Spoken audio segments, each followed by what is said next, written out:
Donc bonjour, bienvenue. Nous allons pouvoir commencer, désolé pour le retard. Donc nous allons commencer cette conférence sur les banques et le développement durable.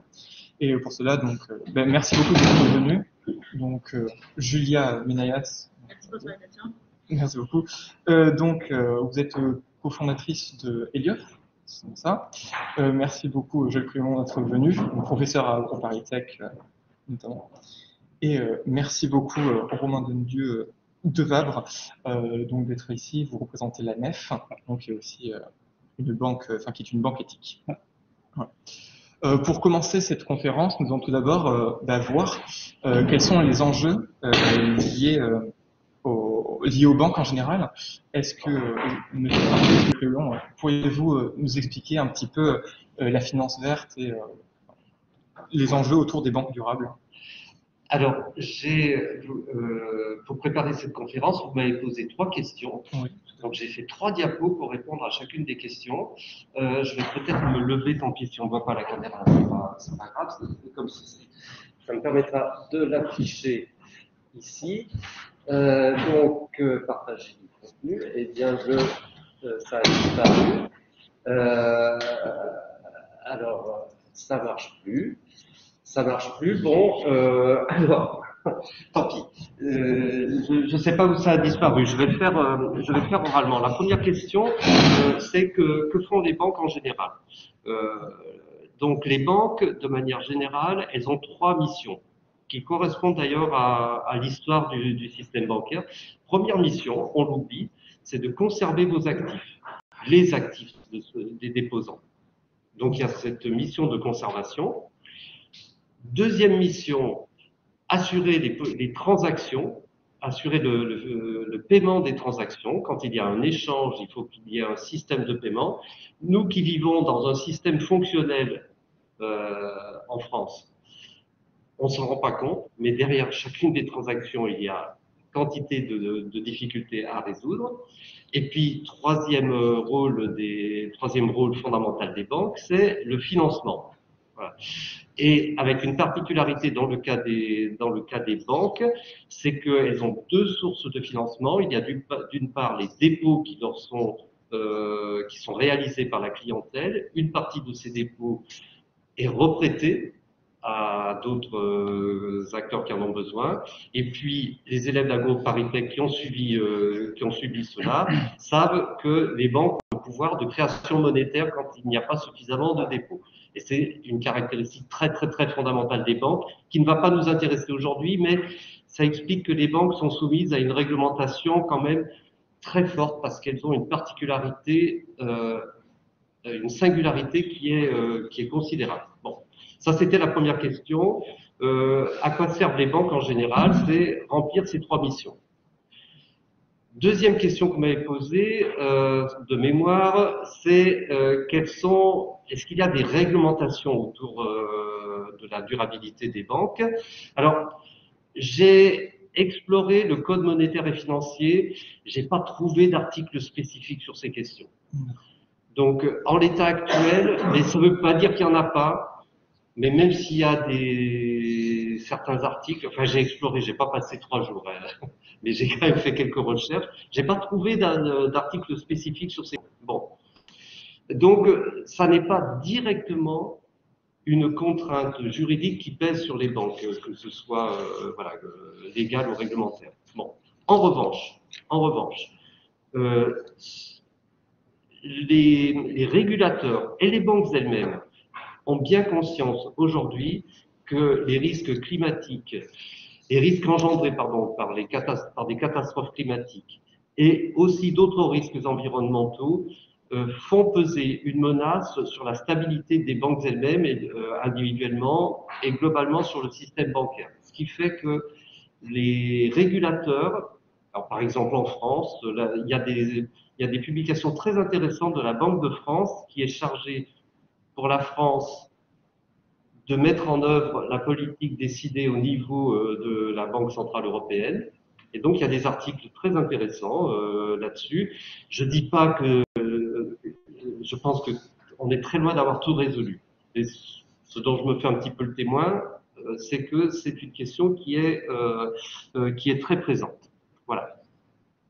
Alors ensuite, je ne me souviens plus la troisième question. La dernière qu'on vous a posée, c'était si vous pouviez expliquer quels sont les problèmes et les freins Oui. que les banques peuvent rencontrer lors Oui. de la mise en place de projets de développement durable. Oui, oui, les difficultés. Alors il y a une difficulté qui est générale, c'est que il est difficile de dire ce que c'est qu'un investissement. Je vais employer le terme investissement vert qui devient de plus en plus courant, qui est pas ultra précis, mais bon, qui quand même qui renvoie à quelque chose. Euh, on se fait quand même une idée à peu près précise autour de ceci, même s'il y a des fluctuations.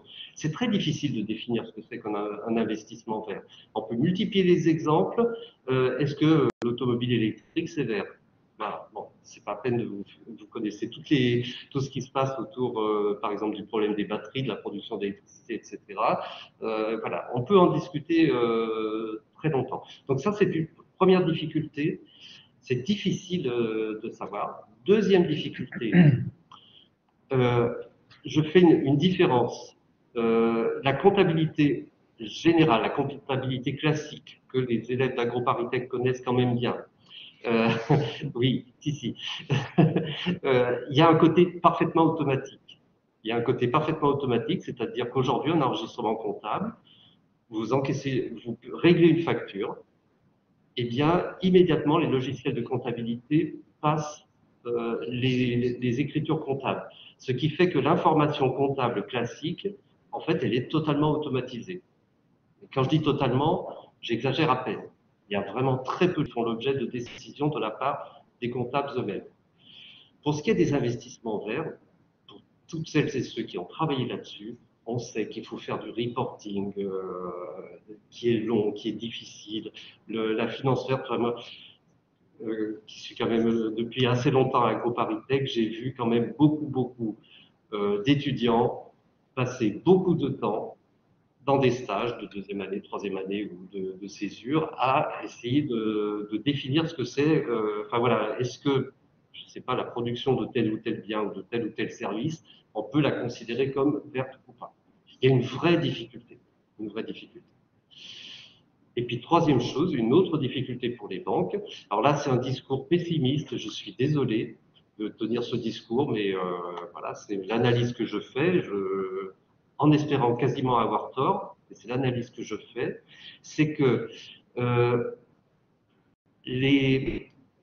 aujourd'hui, et peut-être encore un peu durablement malheureusement, quand on investit, attention, quand on investit, on ne fait pas de la subvention. Quand on investit, au minimum, on essaie de garder la valeur que l'on a. Si on se passe du point de vue de l'investisseur, on essaie d'accroître la valeur de l'investissement, mais au minimum, il faut essayer de conserver la valeur. Bon. Donc, techniquement, pour l'essentiel, les institutions financières, que ce soit des banques, des assurances, des fonds d'investissement, doivent tout simplement acheter des actions ou des obligations ou d'autres titres, mais c'est principalement des actions et des obligations, et il faut que ces actions ou ces obligations conservent la valeur. Voilà. Alors quand on a une idée des volumes, euh, des volumes par exemple, j'ai regardé le bilan de la, de la BNP 2020. Le bilan de la BNP 2020, c'est 2488 milliards d'euros. Donc ce sont des sommes considérables. L'épargne financière des ménages en France, c'est 5600 milliards d'euros, etc. Donc ce sont des sommes considérables. Par exemple, l'épargne des ménages, il faut essayer de conserver la valeur au minimum. Eh bien, il faut trouver de quoi investir 5600 milliards d'euros. La BNP, dans son... Je ne fais pas du tout la publicité pour la BNP, hein, la question n'est pas là. J'ai regardé le bilan de la BNP, j'aurais pu prendre celui d'une autre banque, peu importe. La BNP affiche entre 40 et 50 milliards d'investissements verts sur un total de bilan de 2500. Voilà. Je suis persuadé que si la BNP, ça serait son intérêt commercial, pouvait facilement investir 50 ou 100 milliards de plus, elle le ferait. Ça serait son intérêt commercial. Je ne parle pas de bénévolence de la part de la BNP. Voilà. Donc, difficulté, je crois que l'univers d'investissement est trop restreint aujourd'hui pour accueillir toutes les possibilités, tous les besoins même d'investissement pour placer l'épargne dont on dispose. Voilà. Ce que je viens de dire, c'est présent dans le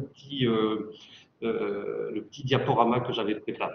D'accord. Voilà. Ben, merci beaucoup. Vous pourrez diffuser, c'est fait pour ça. D'accord, ben, on le diffusera alors par mail. Merci beaucoup en tout cas. Donc finalement, pour reprendre, donc on va continuer bien évidemment. Plutôt à ce moment-là, on va voir donc justement deux banques éthiques, vertes, basées donc, enfin durables en tout cas. Si vous pouviez nous les présenter, peut-être pourriez-vous commencer, Julia, par nous présenter donc la banque Helios. Enfin, ça vous va. Oui, déjà bonjour à tous. Bravo d'être ici, peu nombreux, mais nombreux quand même hein, pour un mardi soir. Et à distance aussi. Donc Julia, effectivement, je suis la cofondatrice on appelle ça une éco-banque, Helios. Donc Helios, c'est quoi? On a une mission qu'on partage certainement pour beaucoup de points avec la NEF, qui est de dépolluer la banque, proposer des produits bancaires qui sont accessibles à tous, qui sont transparents. Ça veut dire qu'on comprend où va son argent et ce qu'il finance, à la différence d'une banque conventionnelle où souvent on n'a aucune idée de ce qui fait notre argent, et des produits bancaires qui sont durables, donc qui sont orientés vers la transition écologique et solidaire. Et donc concrètement, Helios aujourd'hui, c'est un compte mobile et un compte web. C'est un compte jeune, un compte joint. Donc aujourd'hui, on a un peu tous les services de la banque de détail classique pour les particuliers. Et le principe, c'est que quand vous mettez de l'argent chez nous, on ne finance pas les industries qui sont liées au réchauffement climatique, à savoir, à commencer par les énergies fossiles, donc pétrole, gaz, charbon, hydrocarbures non conventionnels, etc. C'est quand même la majeure partie de nos émissions carbone aujourd'hui.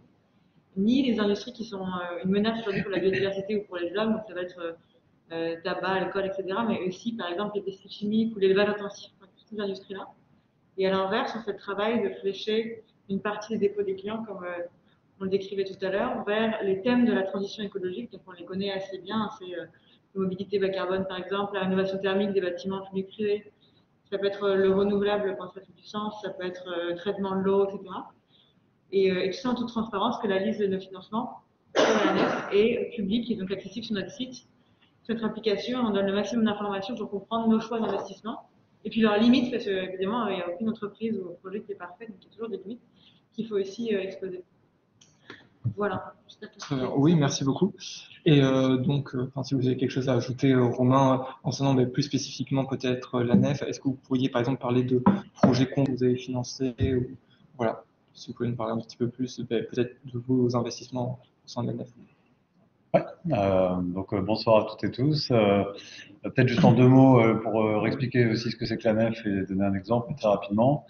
Donc on s'inscrit complètement, nous, dans la même veine que celle d'Helios, avec une ancienneté un peu plus importante. Ça fait une trentaine d'années que la nef a été créée, avec à l'époque le constat que des porteurs de projets, en l'occurrence à l'époque dans l'agriculture biologique, dans une autre manière de voir la manière de produire de l'alimentation à une époque où l'agriculture intensive était vraiment un peu le fer de lance du développement de l'agroalimentaire en France, de montrer qu'on pouvait faire différemment. Les banques finançaient pas les agriculteurs bio à l'époque, et donc la NEF s'est créée autour un peu de ce projet militant de réunir de l'épargne citoyenne pour financer des projets d'agriculteurs qui cherchaient à faire les choses un peu différemment, sans pesticides, en respectant les sols, en respectant la nature, en respectant la santé.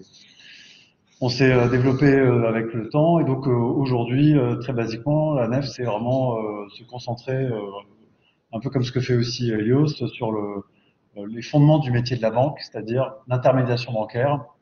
Une banque, à l'origine, ça sert vraiment à faire de l'intermédiation, c'est-à-dire recueillir de l'argent du côté de ceux qui en ont, un petit peu ou beaucoup, et le reprêter derrière à ceux qui en ont besoin pour mener des projets personnels, professionnels, d'entreprise, etc. Et avec l'idée de le faire de la façon la plus transparente possible et avec le meilleur impact positif l'impact positif le plus important possible sur l'environnement, sur la société, etc. Et donc aujourd'hui, on finance des projets dans des champs d'intervention qui sont proches de ceux d'Helios, mais aussi dans des projets à dimension sociale, dans l'insertion, le handicap, dans le domaine culturel, etc. Et donc pour illustrer un peu concrètement des projets qu'on a pu accompagner, donner quelques exemples dans le domaine de la mode, de la mode éthique. On a soutenu une entreprise qui s'appelle Veja, que vous connaissez peut-être, des baskets éthiques produites au Brésil dans des conditions équitables, bio, vegan. Voilà, on les accompagnait depuis leur création il y a une quinzaine d'années, puis on les accompagne régulièrement au fil de leurs besoins de réinvestir pour mener de nouveaux projets, se développer, ouvrir des boutiques physiques, etc. Donc on les a accompagnés là-dessus. On peut citer aussi Biocop, par exemple, dans le domaine de l'alimentation durable, responsable, équitable, là plutôt en France. Voilà, des projets dans le domaine du handicap. Je peux évoquer Titi Floris, qui est une coopérative comme la Nef, qui se trouve dans le Grand Ouest et qui fait du transport de personnes handicapées, qui a développé un service de transport de personnes handicapées physique, avec une logique écolo aussi, c'est-à-dire avec des véhicules écologiques autant que possible. Donc voilà. Ce qui nous intéresse dans les projets, c'est souvent l'aspect écologique, évidemment, l'impact environnemental, mais aussi l'approche globale des projets qui considèrent l'impact que va avoir une entreprise sur les hommes, les femmes, sur l'environnement de manière générale, la nature certes, mais aussi plus globalement les conséquences positives sur l'environnement en général. D'accord.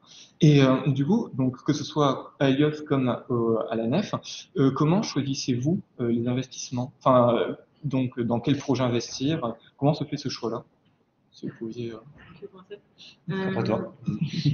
Alors, c'est une vaste science, parce qu'évidemment, c'est pour commencer par le commencement. Déjà, la transition, c'est une science qui continue d'avancer aujourd'hui et d'évoluer, dans laquelle il n'y a évidemment pas binaire, il y a quand même une zone de débat encore aujourd'hui. Donc, il y a. La première chose, c'est, pour rejoindre ce que tu disais tout à l'heure, c'est une approche globale. Donc, chez Elios, la méthodologie qu'on emploie, c'est d'abord de l'exclusion. On n'investit pas dans des entreprises dont le chiffre d'affaires est exposé, ne serait-ce qu'à quelques pourcentages à une des industries de exclusion, donc on pourrait être là énergie fossile, etc. À côté de ça, on a une approche d'inclusion. On va uniquement chercher des thématiques précises, des entreprises qui agissent, donc une majeure partie de leur chiffre d'affaires est dans un de ces secteurs-là. Et enfin, on analyse aussi le S et le G. Donc souvent, quand on parle de finance durable, il y a plein de noms d'oiseaux, hein, mais notamment le concept de SG, qui est très critiquable par plein d'aspects, mais ce qui est intéressant, c'est ces trois facettes, donc le E pour environnement, S social et G pour gouvernance.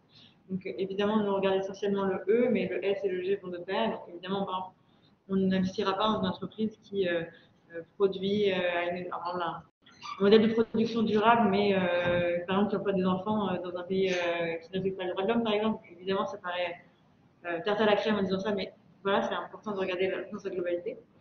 Et ensuite, ce qu'on fait dans la mesure du possible, c'est aller essayer d'exposer les limites des projets qu'on finance. Donc il y en a toujours, hein, par exemple, on parlait de solaire, on a toujours un sujet sur le recyclage des panneaux, sur le sourcing des panneaux, par exemple. Donc ça fait une partie de notre responsabilité que d'aller poser ces questions et les adresser au management de l'entreprise quand c'est possible. Et ensuite, évidemment, de les révéler aussi à nos clients, les limites des projets qu'on financez. Donc voilà, c'est comme ça que ça marche. D'accord. Et à la Nef, ça va se rapprocher un peu de ça. On a vraiment deux fondements dans l'analyse des projets qu'on va financer. Donc il y a cette question de la cohérence globale aussi, de comprendre un peu quels sont les impacts que le projet va avoir sur ce que je disais tout à l'heure, sur l'environnement de façon un peu générale. On n'a pas de grille de critères là-dessus.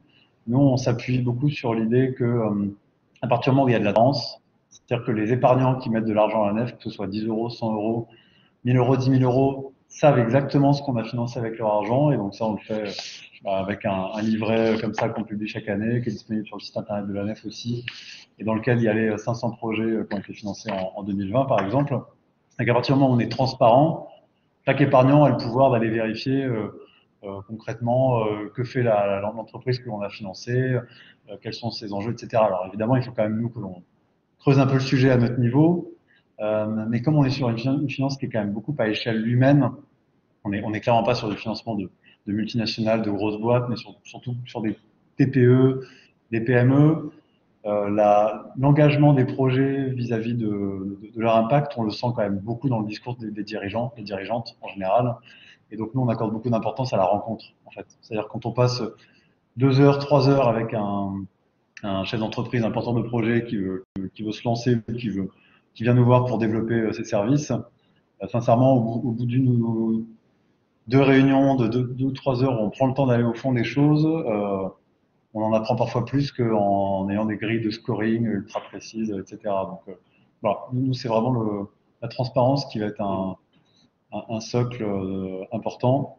Et puis le dernier truc qui est plus économique, pour le coup, c'est qu'évidemment, on sélectionne des projets qui sont viables. Ça, c'est hyper important parce que l'argent que l'on prête à ces projets-là, il faut qu'on nous le rembourse pour pouvoir rembourser les épargnants qui sont par ailleurs à côté. Donc, il y a évidemment un autre fondement qui est essentiel, c'est de vérifier que les projets sont viables, qui tiennent la route, qui dans la durée seront incapables de faire face à leurs échéances d'emprunt. D'accord. Et lorsque vous avez donc des projets, comme vous avez dit, donc que vous investissez à l'étranger, vous avez des financements comme ça, est-ce que ce sont ces entreprises-là qui viennent vous voir ou c'est vous qui faites des recherches? Comment ça se passe pour trouver ces projets? À l'étranger? À l'étranger particulièrement, mais même en France en général. Alors nous, on intervient assez peu à l'étranger parce qu'on est pas mal dans une logique de finance de proximité, même si on prend l'exemple de Veja produit au Brésil principalement, mais commercialise essentiellement en France aujourd'hui. Donc il y a une partie de l'activité qui est à l'étranger. Mais comme on a une partie, l'entreprise qui est basée en France, finalement, on a les interlocuteurs qui sont en face de nous. Voilà. Donc nous, on finance essentiellement des projets en France métropolitaine aujourd'hui. Et ce sont eux qui viennent vous voir ou comment trouvez-vous les projets? C'est un peu des deux. On a une équipe, on a des banquiers itinérants, on les appelle comme ça. Il y en a une vingtaine aujourd'hui à travers la France. Donc les banquiers itinérants, leur boulot, c'est être sur un territoire et aller rencontrer localement tous les réseaux de l'entrepreneuriat social, les réseaux écolos, et natifs, et donc se rendre visible auprès des potentiels entrepreneurs qui auraient un besoin de financement un jour. Et donc la rencontre, elle se fait un peu comme ça. Donc voilà, du coup, il y a des projets qu'on va chercher nous par ce travail de prospection, et puis il y a des gens qui nous trouvent parce qu'ils nous cherchent, parce qu'ils cherchent un partenaire financier qui est en phase avec leurs valeurs. D'accord, très bien. Merci beaucoup. Concernant Elios, je suppose que ça doit être, Ça va être un peu une rediscussion. ça va être globalement, très bien, globalement pareil. Merci en tout cas.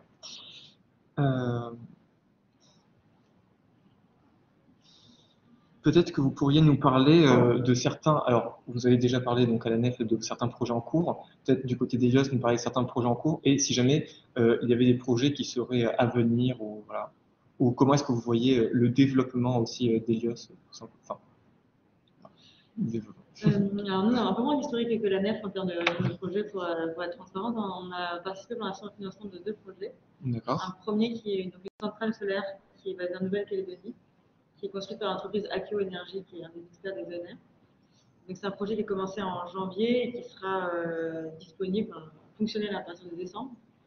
Et donc c'est un projet intéressant parce qu'en Nouvelle-Calédonie, donc c'est un territoire très cyclonique dans lequel on ne peut pas du tout développer de capacité nucléaire par ailleurs, sans rentrer dans le débat évidemment.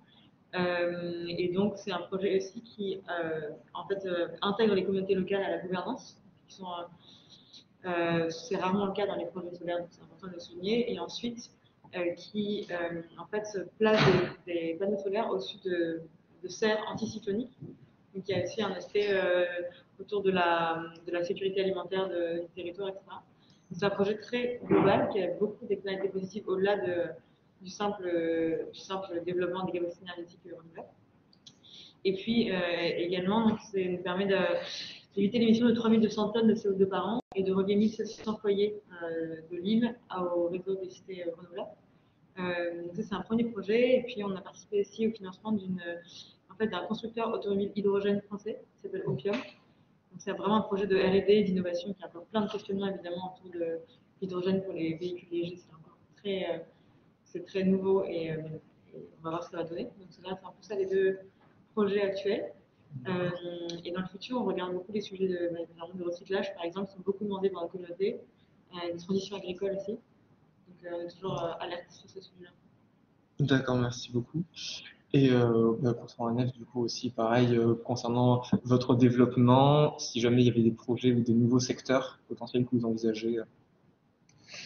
Alors nous, notre sujet aujourd'hui, c'est pas. Enfin, il y a évidemment les nouveaux secteurs, il y a des secteurs qui émergent aujourd'hui et qu'on essaye d'accompagner. Un exemple, c'est la distribution de produits en vrac.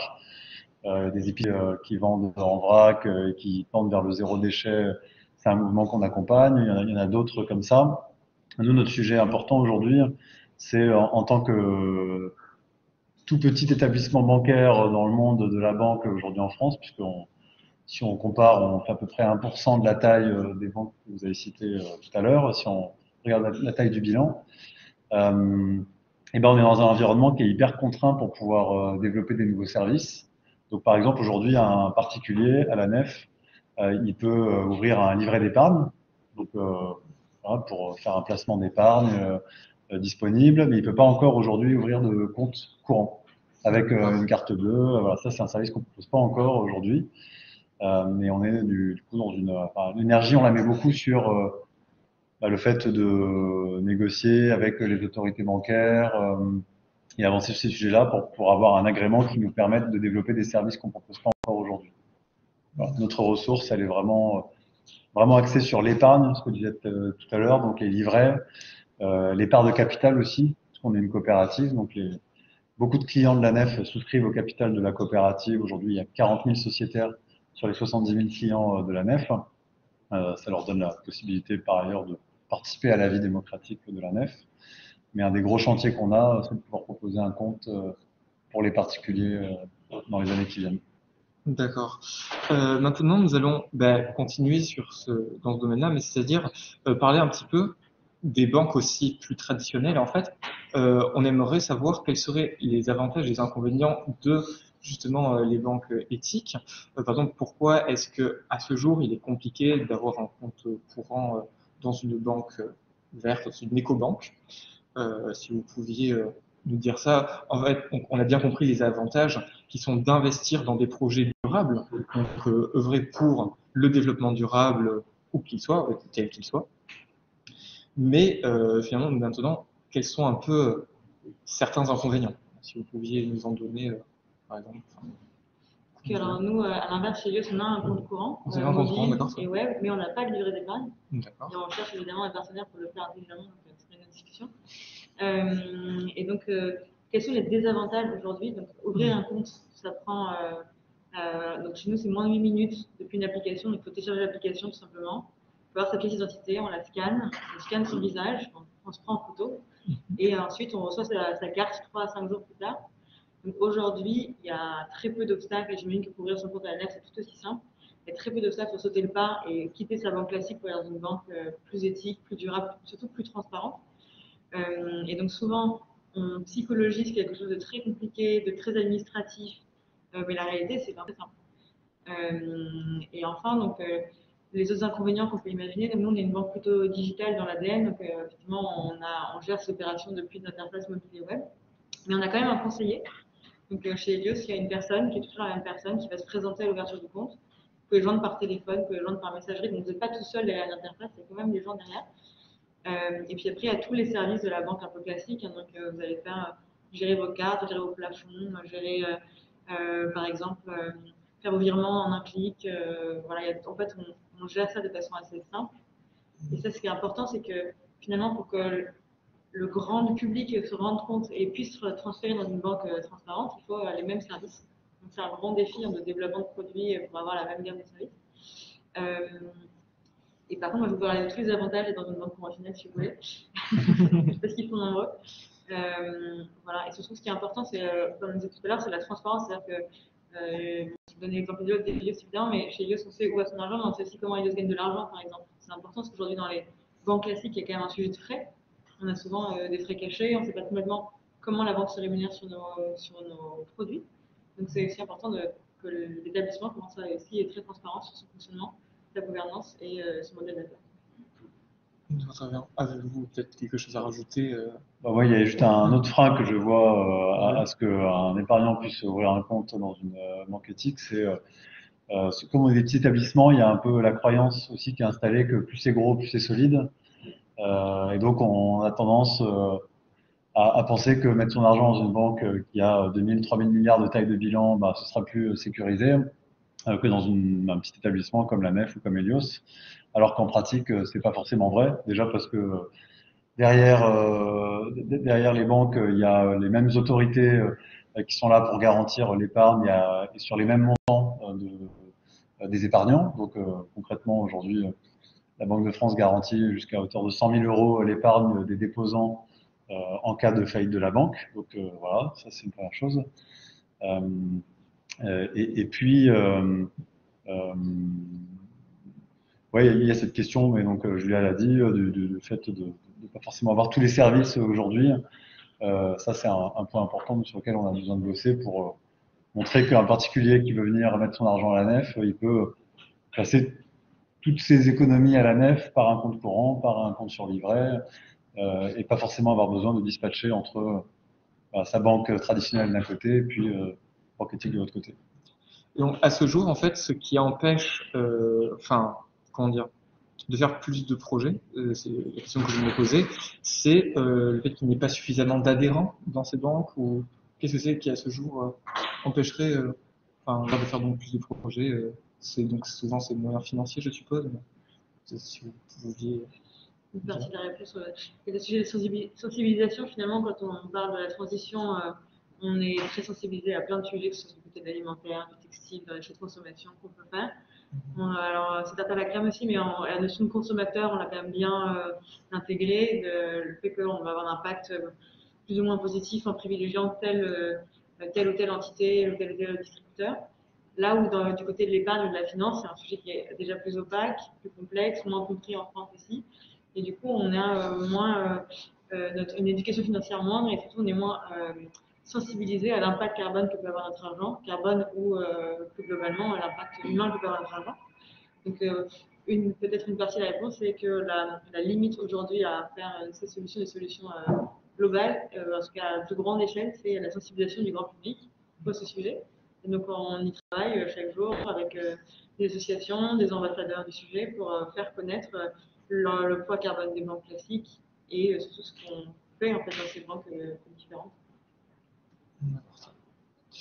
Et si finalement, si jamais il y avait plus de personnes qui venaient, donc, enfin, qui pourraient, enfin, qui viendraient dans ces banques-là, vous auriez un plus grand impact ou ça ne changerait pas grand-chose en termes d'impact que vous pourriez avoir?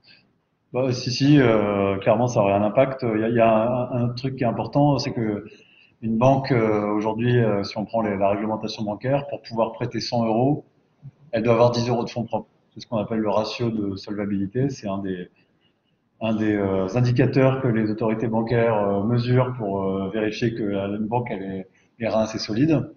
Et donc, nous, on a un enjeu hyper important, par exemple, en ce moment, qui est trouver de nouveaux souscripteurs au capital de la nef, de la coopérative, pour pouvoir derrière continuer à prêter plus sur des projets d'impact, etc. Donc, franchement, les projets aujourd'hui, ils manquent pas. Parce qu'on est dans une vraie période de transition écologique et sociale, en tout cas quelque chose qui s'amorce avec un entrepreneuriat dans ce domaine-là qui est de plus en plus soutenu et donc des besoins de financement en face. L'important aujourd'hui, c'est rendre ces banques éthiques, les éco-banques, on les appelle comme on veut, mais plus visibles pour cet écosystème d'entrepreneurs qui ont des besoins de financement, mais aussi pour des entreprises un peu plus importantes. Et donc, derrière, cette question des fonds propres, du capital, elle est hyper importante. Enfin, il y a vraiment ce sujet de se doter, parce que le capital, c'est vraiment la base financière durable d'une entreprise, quelle qu'elle soit, d'ailleurs pas qu'une banque, mais d'une entreprise de manière générale, c'est les fonds propres de la coopérative. Et dans une banque, c'est important parce que pour pouvoir faire son activité de crédit, derrière, il faut avoir ce socle de capital. Voilà. Donc ça, c'est un enjeu important. D'accord. Ben, merci beaucoup en tout cas. Est-ce que vous avez des questions, que ce soit donc par le chat ou dans la salle? Sinon, il y avait certaines personnes aussi qui. Oui. Est-ce que, enfin, il s'agit surtout de l'épargne en général, est-ce que parce que les banques sont plus grosses, elles permettent de faire du placement à un meilleur taux pour les particuliers, ou est-ce que ça n'a pas forcément d'incidence le fait que la banque soit grosse ou soit petite? Je vais répondre. Ouais. Alors, clairement, il y a quand même un côté économie d'échelle qui joue théoriquement notre défaveur. Si on prend l'exemple de la nef, le livret d'épargne de la nef, il est rémunéré aujourd'hui à 0,05%, alors qu'un livret classique dans une banque, il va plutôt être autour de 0,5%. Donc nous, on apporte une rémunération moindre. Et ça s'explique par la taille, clairement, il y a ce sujet-là. Mais il y a aussi les choix qui sont faits par la banque. C'est-à-dire, À la nef, nous, on choisit d'utiliser l'épargne que l'on collecte exclusivement pour financer des projets entrepreneuriaux à impact positif, alors que les banques aujourd'hui ont une activité de financement de l'économie réelle, comme on le fait nous, mais il y a aussi des activités de marché qui peuvent être plus lucratives et du coup qui permettent aux banques derrière d'apporter une rémunération qui sera un peu plus importante à un épargnant. Donc c'est vrai que ça, on l'a pas évoqué. C'est un frein, mais c'est un frein relatif parce que nos épargnants, nous aujourd'hui, c'est des gens qui sont alors pas forcément tous militants au sens activiste pour le climat, etc. Mais il y a quand même un côté assez engagé sur les valeurs et qui sont capables de se dire, et pourtant c'est pas parce que forcément c'est des personnes qui sont riches ou qui ont de l'argent, mais de se dire, pour moi c'est plus important d'avoir mon épargne placée dans un établissement dont je sais l'usage qui est fait de mon épargne, et je sais qu'il est bon cet usage, avec une rémunération qui est un peu inférieure que dans une banque où j'ai zéro visibilité ou même au pire, je sais que ça va financer des projets d'extraction d'hydrocarbures à travers le monde, etc. Et pour compléter rapidement, il y a aussi le sujet de risque qu'on prend aujourd'hui en tant que particulier à être dans une banque classique. Parce que, pour dire ça simplement, mais aujourd'hui, investir dans un puits de pétrole, c'est pas forcément un très bon investissement. Hein, si on se dit que dans quelques années, potentiellement, c'est des infrastructures qui vont devoir fermer. Et donc, ça s'appelle un peu des actifs échoués. C'est tous ces actifs qui, demain, peut-être n'auront plus de valeur. Ils sont pourtant dans le bilan des banques. Et ça pèse un risque, comme vous disiez tout à l'heure, sur les banques elles-mêmes, le système bancaire, mais surtout les clients des banques. Donc, sans tomber dans le complotisme, c'est vrai qu'il y a quand même un sujet de risque qui est très fort de rester dans une banque classique aujourd'hui, qui a ce type d'activité, notamment dans les énergies fossiles. D'ailleurs, pour donner un exemple, là, il y a la Banque Postale vient d'annoncer il y a un mois ou deux son désengagement. Enfin, la Banque Postale a dit qu'elle allait revendre tous ses actifs qui ont des liens avec l'extraction de pétrole, hydrocarbures, gaz, etc. Horizon 2030 pour essayer de tendre vers un impact carbone moindre. Voilà, c'est la première des grandes banques françaises aujourd'hui à prendre des engagements par rapport à ça. Donc il y a la question d'aller dans le sens de ce que la société commence à demander aujourd'hui, mais il y a aussi des questions, comme je l'ai dit, de risque, je pense, que les banques commencent à identifier à moyen et long terme de rester présents sur des secteurs qui ont vocation à diminuer ou disparaître. Oui.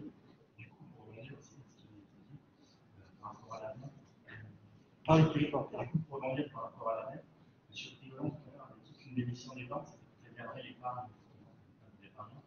Et du coup, avec un taux à 0,05%, comment en fait, vous arrivez à préserver l'épargne par rapport à l'inflation?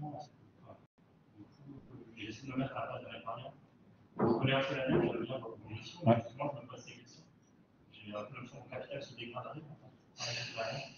Ouais, c'est pas faux. Si on compare au taux d'inflation, en effet, sur un placement sur un livret, aujourd'hui, un épargnant, il perd de l'argent. Mais je pense que c'est aussi le cas en plaçant sur un livret A, alors dans une moindre mesure aujourd'hui. Mais je pense que le taux du livret A aujourd'hui est inférieur à l'inflation. Donc c'est pas un problème qui concerne que la nef, mais c'est sûr que c'est un peu plus fort chez nous.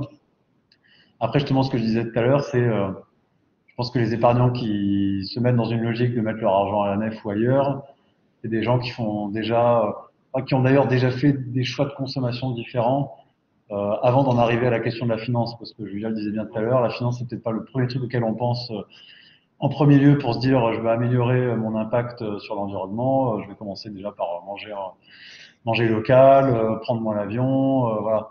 Et la finance c'est quelque chose dans l'esprit un peu du commun des mortels qui vient un peu dans un second temps, parce que c'est vrai qu'on a très peu d'éducation financière en France.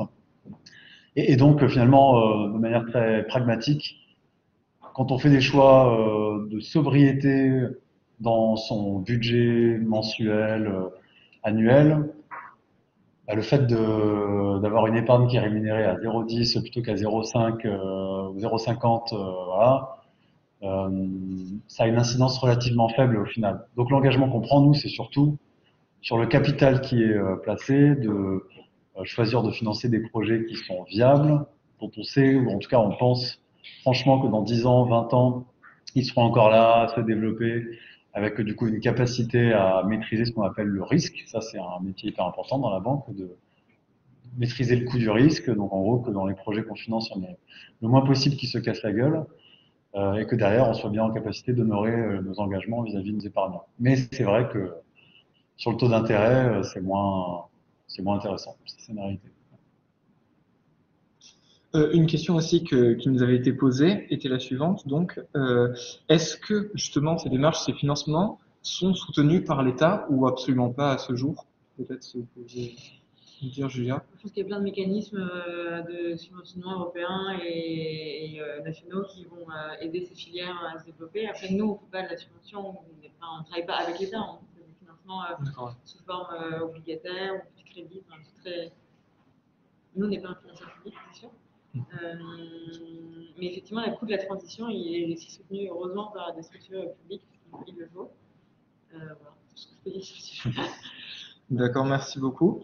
Et est-ce que oui? Moi, du coup, quand vous parlez un peu de votre banque digitale, ça me pensait à Lydia. Et du coup, je me demandais si vous pensez bien un peu plus sur Lydia, en faisant plus de place, qui va être concurrente, j'imagine. Est-ce que vous en savez plus sur. Parce que Lydia est concurrente, ça, ça? Je sais pas, je pense, mais j'imagine. En fait, la banque en France, donc c'est plus 5 000 milliards d'euros sur nos comptes.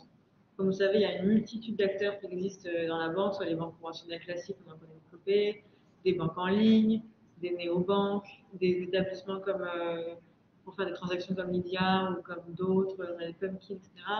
Des banques éthiques. Donc en fait, la concurrence en banque, c'est une drôle de notion parce que c'est immense. Donc est-ce que Lydia est un concurrent? Oui. Le petit truc. La question, c'est plutôt est-ce que vous en savez un peu plus sur Lydia? Parce que moi, c'est un système que j'utilise et je me dis, par exemple, qu'est-ce que Lydia finance? Eh ben, aucune idée, on pourrait leur poser la question, ça nous intéresserait beaucoup de savoir comment ça fonctionne. C'est exactement une question, par exemple, quand on va dans une banque classique aujourd'hui, c'est pour y faire l'exercice avec votre banque, c'est un bon premier pas pour s'engager, c'est de demander à son banquier qu'est-ce que finance mon argent, est-ce que je peux avoir accès à de la documentation financière. Et alors, souvent, il tombe un peu des nues et votre banquier va tirer la gueule. Quoi. Et donc, c'est intéressant aussi parce que ces acteurs digitaux font le même exercice d'opacité, on n'a aucune idée de ce que fait l'argent des clients.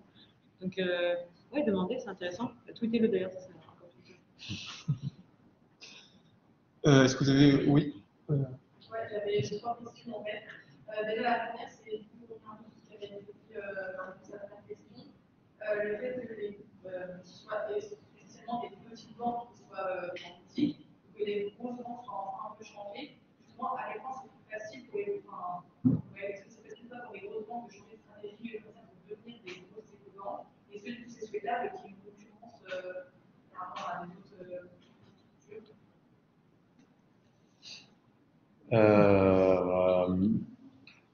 C'est certain, c'est que moi, si on se place du point de vue de l'intérêt un peu général là-dessus, pour moi, c'est peut-être qu'à notre modeste taille, le rôle que l'on peut avoir en tant que toute petite banque qui agit depuis 30 ans, mais qui quand même grandit étape par étape et essaie de s'inscrire dans le temps, c'est de montrer que une banque qui essaie d'être la plus vertueuse et transparente possible, c'est possible. Alors je dis pas que on n'aurait pas la prétention de dire que c'est parce qu'on l'a montré que c'était possible que les autres banques, certaines banques commencent à s'intéresser au sujet et à évoluer en la matière, mais l'enjeu clairement, demain si on va avoir un impact global, même si ce qu'on apporte nous comme solution c'est important et il faut le faire, et il faut continuer à le faire, c'est l'enjeu principal, c'est avant tout que demain les règles du jeu changent quand même assez fondamentalement sur le fonctionnement de la finance aujourd'hui, que, à mon avis, les banques, en tout cas, soient plus contraintes dans les choix d'investissement qu'elles font et que ce soit pas que sur des décisions qu'elles prennent de leur plein gré, comme c'est le cas de la Banque Postale. C'est très bien que la Banque Postale prenne ces engagements-là. J'espère qu'elle les tiendra. Voilà, mais que derrière, demain, les banques opèrent vraiment un virage de financement d'activités qui ne sont pas climaticides. Voilà, je ne sais pas si je réponds à la question, mais pour moi, c'est vraiment deux choses complémentaires. Nous, on ne se considère pas comme concurrent des banques classiques ou assez peu finalement, parce qu'on est sur un positionnement qui est très différent. Et en tout cas, ce qui compte avant tout en termes macro, c'est que les banques changent leurs pratiques dans les années qui viennent. C'est essentiel. J'avais une autre question, c'est par rapport au partenariat, au projet que vous financez, est-ce qu'il n'y a pas un risque d'émergence d'auto-entretien en gros de greenwashing si une entreprise qui fait un peu de greenwashing et qui va en plus se faire financer par des éco-banques, qui va tenter de financer des entreprises. Par exemple, le exemple que vous avez donné sur Veja, si on fait au Brésil, on a un petit peu joli quand même. Parce que pour vous, déjà, ce serait plutôt un exemple greenwashing? Non, Pour moi, c'était tout ça. ah ouais, Moi, je ne sais pas trop si c'est des tout, mais tout d'abord, je pense que c'est greenwashing. alors, moi, pour les connaître un petit peu, je pense que non, déjà, sur le cas de Veja, mais c'est un bon exemple. Ils ont une démarche qui est assez globale, c'est-à-dire que des conditions de travail, des gens qui bossent sur toute la chaîne de production, à la durabilité des matériaux proposés, à l'impact sur l'environnement de façon générale, c'est un projet qui est quand même conçu de manière assez globale en termes d'impact. Après, je suis désolé, la question à l'origine, c'était... C'est que le greenwashing des entreprises, Ouais. sur les écrans, Moi, je pense que le risque, il est limité. Qu'en fait, emprunter à la nef, en tout cas, je ne sais pas ce qu'il en est chez Helios, c'est pas plus intéressant financièrement que d'emprunter dans une autre banque. Donc, si ça peut arriver, mais aujourd'hui, si je regarde le champ des entreprises qu'on a accompagnées, c'est généralement quand même des boîtes qui sont vraiment, enfin, qui mettent au cœur de leur activité la question de l'impact sur l'environnement ou l'impact. Mais c'est vrai que c'est un risque, il faut le surveiller, ouais. Je pense qu'en termes de risque entre financer le fossile et admettre qu'une entreprise peut communiquer sur une banque éthique, on est sur deux sujets un peu différents, quoi. Donc, ouais. Ouais. Alors, après, moi, je n'exerce pas le métier, Ouais. mais j'observe notamment à travers des stages ou des choses que j'étudie. Alors, c'est parfait que Helios, la nef, sélectionne des projets d'investissement qui répondent à des critères très stricts, etc. C'est aucun problème là-dessus. Il y a une vraie difficulté, c'est ce que j'essayais de dire tout à l'heure, pour des établissements de très grosse taille. C'est comment. Alors, si on se cantonne pour un établissement de très grosse taille à des investissements qui sont indiscutablement verts, on va le dire comme ceci, on n'y arrivera pas. Voilà.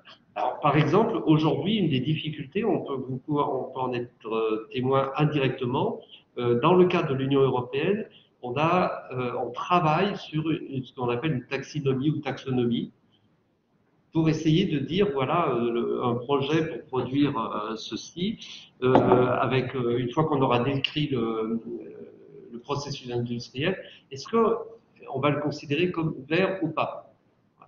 Et alors, je vous invite, c'est quand même un exercice que je trouve intéressant, c'est un des trucs les plus fastidieux qui soit, c'est de regarder ce que c'est que cette taxonomie. Il y a une difficulté pratique. Il y a une difficulté pratique je vais le dire pour la 4e fois, à définir ce qui est vert. Et puis, je maintiens, mais peut-être on peut me contredire chez Helios ou à la nef, c'est le fait que, voilà, si on veut être indiscutablement vert, ça peut pas être de très grosses choses. Attention, ça peut se compter en dizaines, en centaines de milliers d'euros, etc., mais pas en milliards. Pas en dizaines de milliards et pas en centaines de milliards. Aujourd'hui. Mais vous trouvez Vas-y. Je me fais un peu l'avocat du diable. J'assume ce rôle. Juste pour rebondir sur le sujet de la mesure et d'avoir un référentiel commun en matière de qu'est-ce qui est vert et pas vert, évidemment que c'est un débat qui est important à mener, que si on veut passer à l'échelle et que les banques intègrent ça logiciel qui est un logiciel très quantitatif, il faut qu'elles aient une grille dans laquelle elles peuvent travailler. Mais c'est aussi, je trouve, une façon, tous ces débats de mesure, de repousser le vrai sujet. Quand même, le sujet de la transition, c'est aussi un sujet de bon sens. Et à un moment donné, c'est pas parce qu'il n'y a pas une définition qui est absolument scientifique de ce qui est vert et pas vert aujourd'hui. Concrètement, si on finance sur fossile, c'est pas vert. Et il suffirait, avant d'aller flécher exactement tous les flux vers la transition la plus verte possible, il s'agirait déjà d'arrêter de financer les industries qu'on sait aujourd'hui être les responsables du réchauffement climatique, et là-dessus, il n'y a pas de débat. Donc, on peut perdre du temps à avoir des débats d'experts à différents niveaux, soit européens, nationaux, etc., sur les référentiels communs de mesure, etc. Mais la réalité, c'est que la transition, c'est aussi du bon sens. Et ça s'échange beaucoup autour des porteurs de projets, comme vous le disiez tout à l'heure. Oui, je suis en partie d'accord avec ça, mais pas complètement, dans le sens où je pense que la réglementation joue un rôle hyper important. c'est ce que je disais tout à l'heure, il y a un enjeu hyper fort à ce qu'au niveau de la France, au niveau de l'Europe, les banques soient demain contraintes sur leur politique d'investissement. En attendant, nous, on arrive tranquillement au milliard d'euros de taille de bilan, ce qui est à la fois beaucoup et pas beaucoup si on compare aux banques, mais c'est pour montrer qu'on peut quand même on peut être 70 000 clients, avoir l'ambition d'en avoir 200 000 dans quelques années. J'imagine que Helios a aussi des ambitions de croissance et qu'on voilà, on peut être positionné vraiment sur du financement de projets vertueux et avoir quand même des ambitions de croissance. Après, un autre frein important, c'est la réglementation bancaire. Encore une fois, aujourd'hui, les autorités bancaires aujourd'hui en France, elles favorisent avant tout la concentration de gros groupes comme le groupe Banque Populaire, Caisse d'Épargne, qui ont fusionné d'ailleurs peu de temps après la crise des subprimes en 2008, dans cette logique de dire plus c'est gros, plus c'est solide. Et nous, c'est pas forcément dans ça qu'on croit. Nous, on croit pas mal dans l'idée aussi de dire commençons par faire les choses bien à une petite échelle et puis grandissons étape par étape. Oui, une dernière question. Simplement, c'était de revenir sur la viabilité des projets que vous financez. Est-ce que vous imposez une durée maximale de viabilité? Parce que vous pouvez dire peut-être que c'est des banques qui vont financer des projets qui vont mettre plus de temps à devenir viables que les projets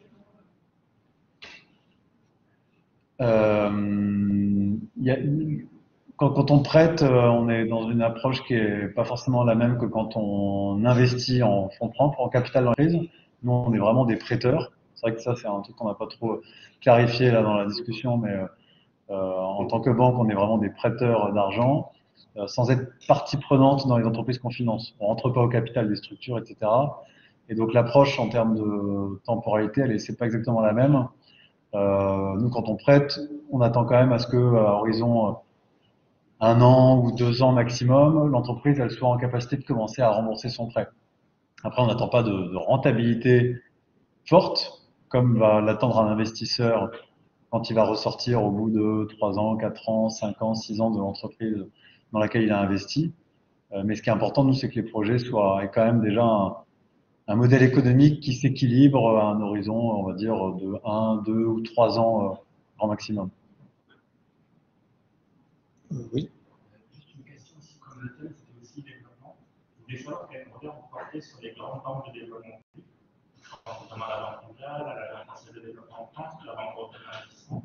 Je sais qu'ils font énormément, ils ont un portefeuille monstrueux avec des moyens quasi illimités, et ils s'engagent beaucoup sur la lutte contre le changement climatique, par exemple la BEI. Je voulais savoir le regard que vous portiez, si vous étiez peut-être disposé à travailler avec eux, ou si vous ne partagez pas leur valeur. Si vous les connaissez. Alors la BEI, nous, ouais, on les connaît un petit peu et on travaille en effet un petit peu avec eux. Alors je serais incapable de dire ce que fait la BEI, c'est certainement très nombreux milliards d'euros qu'ils gèrent, mais par contre ils ont des lignes qui affectent vraiment à l'émergence d'une finance à impact. Et donc nous, on travaille avec eux sur des lignes de garantie. Quand on prête en tant qu'établissement financier, on est tenu de prendre des garanties. Quand vous empruntez pour acheter une voiture, en général, là, on prend le véhicule en gage. Quand on emprunte pour acheter un appart, on prend une hypothèque sur l'appartement. Et ben, quand on prête sur des projets d'entreprise, on bosse souvent avec ce qu'on appelle des fonds de garantie. Donc, des gens comme la BPI, la Banque publique d'investissement en France, ou France Active, qui sont des réseaux qui sont là pour venir garantir le remboursement d'une partie du prêt si l'entreprise qu'on finance fait défaut. Bah justement, là, avec la BEI, nous, on accède à des lignes de garantie. Donc, en bref, ils couvrent une partie du risque que l'on prend si jamais une entreprise que l'on finance fait défaut. Du coup, est-ce que vous pensez que leurs missions sont louables, que du coup, ils vont avoir un impact réellement positif sur l'économie mondiale? Moi, franchement, je manque de recul ou de vision pour avoir un avis sur la question. peux le laisser là. C'est l'expert macroéconomique qui peut peut-être prendre le relais. Alors, oui, alors il y a un autre acteur, par exemple, à tout nous, c'est l'État français qui émet depuis 2017, sauf erreur de ma part, ce qu'on appelle des obligations vertes. Alors, il y a à peu près 40 milliards d'obligations qui ont été émises par l'État français, qui visent à investir et subventionner. Il y a les deux. L'État français peut se permettre d'avoir des pertes que ne se permet ni Helios ni la NEF. Donc, dans le champ de l'énergie, de l'isolation thermique des bâtiments, des transports, etc.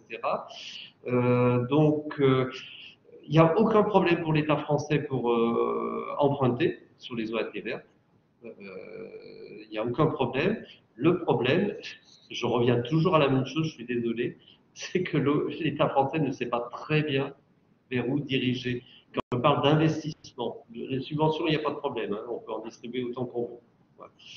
Mais alors, si vous voulez donc des informations là-dessus, vous allez sur le site de l'Agence France Trésor, il y a le rapport sur les OAT vertes, le dernier rapport 2020 qui nous parle un peu jusqu'à un certain point de l'efficacité de ce type de financement. Oui. Vous avez dit tout à l'heure qu'il était compliqué d'estimer si un projet est vert ou pas. Est-ce qu'il existe des outils, des indices qui pourraient aider à estimer l'appartement d'un projet? Il commence à exister ces outils. Alors il y a déjà, ça fait 25 ans au moins que les banques cherchent à définir des critères, pour pouvoir considérer que tel ou tel investissement est effectivement vert ou pas. Je pourrais vous donner des exemples. Ça fait au moins un souci. Et maintenant, alors il y a deux choses qui se passent. Il y a, par exemple, pour les grandes banques, on n'en a pas parlé, il y a un réseau. J'ai des réserves là-dessus. Mais en tout cas, l'affichage, c'est les banques qui adhèrent à ce qu'on appelle les Equator Principles, les principes Équateur. Donc, qui définissent, c'est un accord volontaire. En gros, la plupart des grandes banques internationales sont là-dessus pour essayer de se mettre d'accord sur la nature des investissements qui pourraient être considérés comme durables. Donc ça, c'est une chose. C'est un accord privé entre les principaux réseaux bancaires. Et puis, je reprends l'exemple que je donnais tout à l'heure. Il y a une tentative institutionnelle de la part de l'Union européenne pour essayer de mettre en place des critères. Donc, la taxinomie ou taxonomie, on dit les deux. Voilà. Donc, attends, ça prend du temps. Ça prend du temps, mais parce que, en fait, c'est tout simple. C'est tout simple. À la différence des informations comptables classiques qui sont en euros ou en dollars ou en livres sterling, là, vous devez combiner, je ne sais pas, des aspects biologiques, des aspects climatiques, des aspects physiques, des chimiques, etc., et essayer de faire une synthèse. Voilà. Et de ce fait, c'est très difficile. C'est très difficile. On peut ouvrir la discussion. Est-ce que les autres, je l'ai déjà un petit peu ouverte moi-même, est-ce que l'automobile électrique est si verte que ça? Voilà. Et on ouvre la discussion, on est là pour un certain temps. si on... J'avais deux questions sur d'abord, est-ce que les gouvernements pouvaient avoir un rôle dans le choix des projets verts que vous choisissez? Comment est-ce que ça peut se Alors, on ne peut pas choisir un projet parce qu'il y a beaucoup trop de composantes dans un choix d'investissement, un choix de financement. Peut-on l'analyse financière, déjà, est-ce que l'entreprise est prête à être financée? C'est un besoin de financement. Par contre, ce qu'on fait chez Helios, c'est que dans l'application, dans nos interfaces, on peut voter et suggérer les prochains produits, les prochaines fonctionnalités et les prochains thèmes d'investissement. Donc, il y a beaucoup de débats dans la communauté client et notamment, par exemple, en ce moment, il y a beaucoup de demandes sur un projet autour du recyclage ou un projet autour de l'agriculture. Donc, on ne peut pas mettre en vote un projet en particulier, mais en tout cas, on peut écouter la sensibilité des clients. Et à la nef, on ne peut pas flécher directement son épargne sur un projet, mais on peut dire si on préfère que son épargne soit plutôt sur des projets à tendance écologique, des projets plutôt à impact social ou des projets plutôt dans la sphère culturelle. Et nous, derrière, on s'attache à faire en sorte que ce qui est exprimé par les épargnants dans leur majorité, ben, on le respecte chaque année dans le panachage de nos financements. Et ensuite, l'autre question, c'était quels sont les freins dont vous avez un petit peu parlé à la mise en place de fonds Oui, du coup, Et ben, à la nef, le frein, il est vraiment d'ordre réglementaire aujourd'hui. C'est-à-dire que pour pouvoir lancer un nouveau service bancaire en tant qu'établissement financier que l'on est, on doit déposer une demande d'agrément auprès d'une autorité qui s'appelle l'ACPR, c'est l'autorité de contrôle prudentiel et de résolution. C'est pur jargon bancaire, mais voilà, c'est un peu le genre de la banque en France aujourd'hui. Et c'est pas impossible, mais quand on est une banque de 100 salariés, de à peine 1 milliard d'euros de taille de bilan, c'est beaucoup plus difficile d'obtenir ces autorisations-là que quand on est une des 5 grosses banques de la place, quoi. Donc, voilà, c'est beaucoup d'énergie du coup à essayer d'œuvrer dans ce sens-là, mais ça demande du temps. Y a-t-il d'autres questions? Moi, j'ai une question. Vous avez parlé de l'importance de la sensibilisation du public. Est-ce que vous avez des exemples de moyens de l'améliorer? Alors, des moyens de l'améliorer. Si vous avez décidé, moi, ça m'intéresse. Par ailleurs, donc, il y a la publication des rapports, notamment d'Oxfam France, de Reclaim Finance, David Latta chaque année, qui a un bon moyen de sensibilisation, c'est un bon référentiel de partager ces données autour de soi, que ce soit en bouche à oreille ou à travers les réseaux, c'est quand même un moment de sensibilisation. Ce soir, c'est un peu la sensibilisation ici, hein, mine de rien. Et puis après, c'est un travail de longue haleine aussi, à travers la presse, à travers le fait de faire connaître aussi à des ambassadeurs qui ont des grandes communautés aussi autour d'eux ce sujet-là. Peut-être plus grand public que notre écosystème, parce que dans notre écosystème, c'est des sujets qui sont connus, mais maintenant il faut en sortir, il faut aller apporter ce sujet-là ailleurs. Et effectivement, le simple fait d'exister, que ce soit à la nef ou Helios, ça permet aussi d'attirer un nouveau public et de montrer qu'on fait la chose différemment. Donc, il y a plein de moyens, donc du contenu, des partenariats, des choses très qui sont liées à la communication, mine de rien.